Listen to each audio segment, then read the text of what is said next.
আজমল মুছলমানৰ গাদ্দাৰ AIUDF আৰু BJP এটা মুদ্ৰাৰ ইপিঠি সিপিঠি AIUDF আৰু বিজেপিৰ বিৰুদ্ধে ৰণসংখ্যা দিলে অখিল গগৈয়ে ধুবুৰী লোকসভা সমষ্টিৰ অন্তৰ্গত সোণাৰীত বিৰোধী ঐক্যমঞ্চৰ প্ৰাৰ্থী ৰকিবুল হুছেইনৰ হৈ নিৰ্বাচনী প্ৰচাৰ চলালে প্ৰদেশ কংগ্ৰেছৰ সভাপতি ভূপেন বৰা এজেপিৰ সভাপতি লুৰিণজ্যোতি গগৈ আৰু ৰাইজৰ দলৰ সভাপতি অখিল গগৈ উক্ত নিৰ্বাচনী জনসভাত অখিল গগৈয়ে ভাষণত কয় আজমল মুছলমানৰ গাদ্দাৰ হিমন্ত বিশ্ব শৰ্মা আৰু বদৰুদ্দিন আজমলে ইজনে সিজনৰ পিঠি খুজাই দিয়ে আজমলে ভোট লৈছে ধুবুৰীত কাম কৰিছে হোজাইত আজমলে জৰা পানীৰ বাহিৰে ধুবুৰীবাসীক একো নিদিলে বুলি মন্তব্য কৰে অখিল গগৈয়ে লগতে প্ৰদেশ কংগ্ৰেছৰ সভাপতি ভূপেন বৰাই কয় যে ৰাইজ এইবাৰ সাম্প্ৰদায়িকতাৰ বিৰুদ্ধে ভোট দিব ধুবুৰীত ৰকিবুল হুছেইনৰ জয় নিশ্চিত ফলাফলৰ দিনা ৰকিবুল হুছেইনে কান্দিব এইটো সঁচা কথা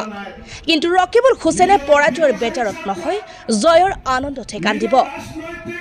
লুৰিণজ্যোতিও সভাত বিজেপি আৰু AIUDF দলক তীব্ৰ সমালোচনা কৰি এবাৰ সাম্প্ৰদায়িকতাৰ বিৰুদ্ধে ভোট দি ৰকিবুল হুছেইনক জয় কৰাব বুলি উল্লেখ কৰে AIUDF আৰু AGPক পৰাজিত কৰাৰ যিটো সিদ্ধান্ত হ'ব সেই সিদ্ধান্তই আহি থকা সময়ত অসমত যি সাম্প্ৰদায়িক ৰাজনীতিক বিষবাস্প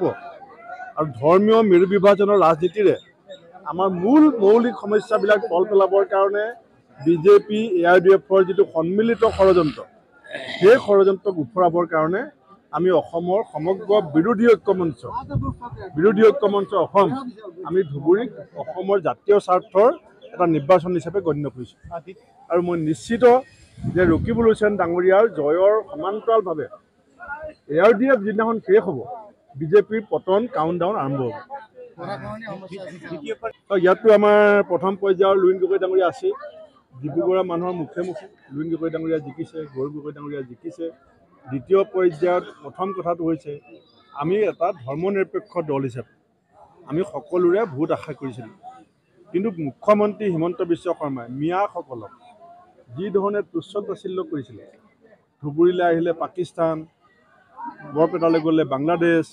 মিয়া মহিলা সন্তান জন্ম দিয়া ফেক্টৰী মিয়া মানে চুৰ আৰু ডকাইত এই কথাবিলাকৰ প্ৰত্যুত্তৰ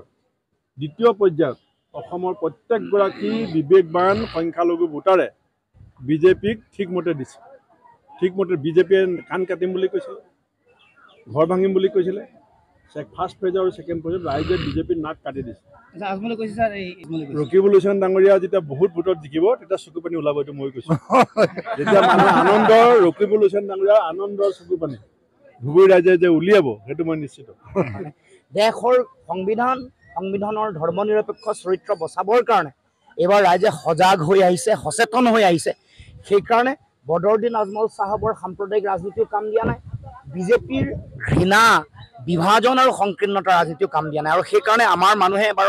সমন্বয়ৰ কাৰণে অতদিনে সাধাৰণ জনতাক তেওঁলোকে যিবোৰ মৌলিক সমস্যা এইবোৰ পিঠি দিলে কেৱল মাত্ৰ ধৰ্মীয় উন্মাদনাৰ মাজত মানুহক সীমাবদ্ধ কৰি ৰাখি তেওঁলোকৰ পৰা ভোট ল'লে তাৰ বিপৰীতে নিবনুৱা সমস্যা মূল্য বৃদ্ধি কৰ কাটলৰ বোজা আৰোপ কৰা বান গৰাখহনীয়া সমস্যা সমাধান নকৰা